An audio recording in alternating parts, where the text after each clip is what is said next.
নমস্কাৰ বন্ধুসকল আপোনালোক সকলোকে পুনৰবাৰ স্বাগতম জনাইছো প্ৰান্দিপছ ব্লগলৈ আজি এই ভিডিঅ'ত আপোনালোকলৈ লৈ আহিছো যোৰহাটৰ এখন ঐতিহ্যমণ্ডিত থানৰ বিষয়ে বা ঐতিহ্যমণ্ডিত দেওঘৰ বিষয়ে এই দেওঘৰটোৰ নাম হৈছে ৰঙাজান চাওদাং গাঁও দেওঘৰ আৰু এই দেওঘৰটো আছে যোৰহাটৰ ৰঙাজানত আৰু এই বিষয়ে কিছু তথ্য আমি সংগ্ৰহ কৰিছো কিছু জনশ্ৰুতি আমি সংগ্ৰহ কৰিছো এই বিষয়ে আপোনালোকক জনাব বিচাৰিছো আশা কৰো এই ভিডিঅ'টো আপোনালোকে ভাল পাব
এই দেওঘৰটো আছে মই আগতে উল্লেখ কৰিছো যে তিতাবৰ মহকুমাৰ ৰঙাজানত আছে তো ৰঙাজানলৈ আপুনি কেনেদৰে যাব পাৰিব সেই বিষয়ে প্ৰথমতে আপোনাক জনাব বিচাৰিছো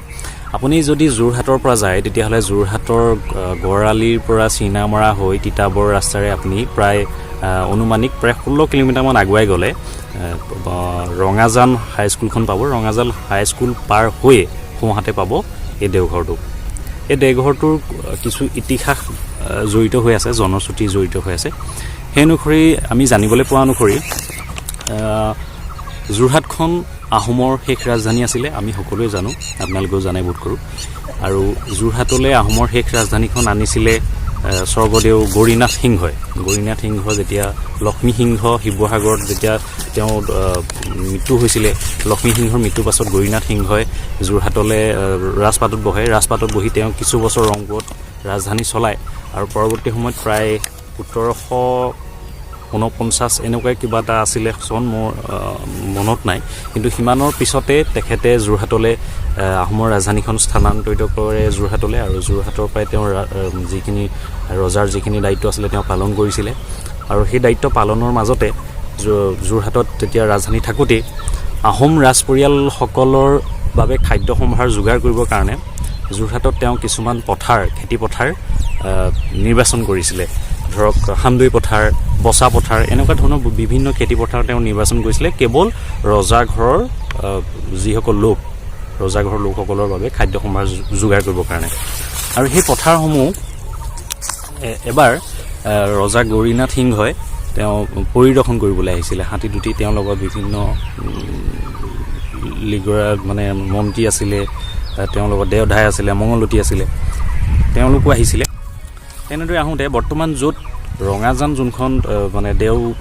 থান আছে যিখন দেওঘৰ আছে সেই স্থানতে ৰজাৰ অসুখত ভোগাৰ কাৰণে তেওঁ তাতে চাউনি পাতিবলগীয়া হ'ল চাউনি পতাত তেওঁ মঙলতীয়ে মঙল চালে দেওধাই পূজা কৰিলে পূজা কৰাৰ পাছত তেওঁ যেনেদৰে বলি বিধান কৰিলে কবিৰাজে তেওঁক ঔষধ দিলে আৰু ৰজাই তাতে আৰোগ্য লাভ কৰিলে সেই স্থানতে আৰু তেতিয়া ৰজাৰ ইচ্ছা অনুসৰিয়ে সেই দেওঘৰ থকা স্থানতে তেওঁ এই দেওথানখন ভৱিষ্যতলৈকে চলি থকাৰ পোষকতা কৰে আৰু স্থানীয় বয়োবৃদ্ধসকলক মতাই আনি সেই থানখনৰ পৰিচালনা কৰিবৰ কাৰণে দায়িত্ব অৰ্পণ কৰে আৰু তেতিয়াৰ পৰাই এই থানখন চলি আহিছে আৰু এতিয়াও চলি আছে কিন্তু বৰ্তমান যেনেধৰণে সাৰ্বজনীনভাৱে ৰাইজসকল তালৈ যায় বা সেৱা আগবঢ়ায় সেই প্ৰক্ৰিয়াটো আৰম্ভ হৈছিলে 1999 চনৰ পাছৰ পৰাহে 1999 চনত নামঘৰ পৰিচালনা সমিতিয়ে নামঘৰটো আটক ধুনীয়াকৈ নিৰ্মাণ কৰি উলিয়ালে সকলো ব্যৱস্থাৰ যিমান দূৰ পাৰে সিমান দিবলৈ চেষ্টা কৰিছে এতিয়াও চলি আছে খালি এই দেওনামঘৰটোৰ প্ৰতি সপ্তাহৰ বৃহস্পতিবাৰহে খোলা থাকে অন্যহাতে ভাদ মাহত সম্পূৰ্ণ মাহটো খোলা থাকে বাকী আপুনি যদি দেওঘৰ দৰ্শন কৰিবলৈ আহে তেতিয়াহ'লে আপুনি আহিব লাগিব বৃহস্পতিবাৰে আৰু জনবিশ্বাস অনুসৰি এই দেওঘৰত যদি আপুনি কিবা মনৰ ইচ্ছা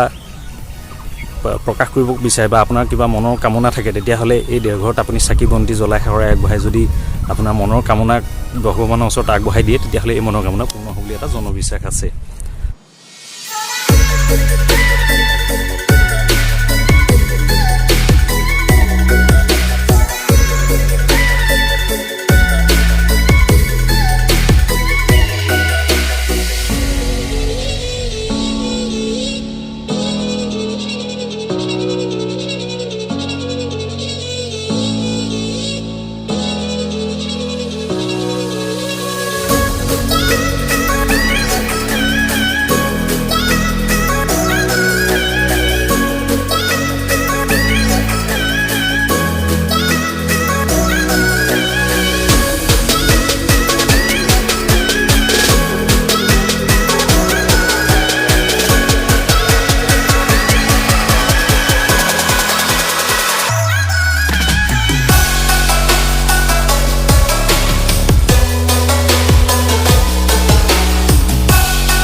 আপোনালোকক এটি বিশেষ কথা জনাব বিচাৰিছোঁ যে যোৰহাটৰ চুকে কোণে বিভিন্ন ধৰণৰ ঐতিহাসিক সমল আছে আৰু সেই সমলসমূহক লৈ বা যোৰহাটৰ বিষয়ে লৈ এটি নতুন সিৰিজ নিৰ্মাণৰ কথা চিন্তা চৰ্চা কৰিছোঁ ইয়াৰ নাম ৰাখি মই যোৰহাটৰ চুকে কোণে আশা কৰোঁ আপোনালোকে সহায় কৰিব মোৰ ভিডিঅ'বিলাক লাইক কৰিব কমেণ্ট কৰিব আৰু শ্বেয়াৰ কৰিব ধন্যবাদ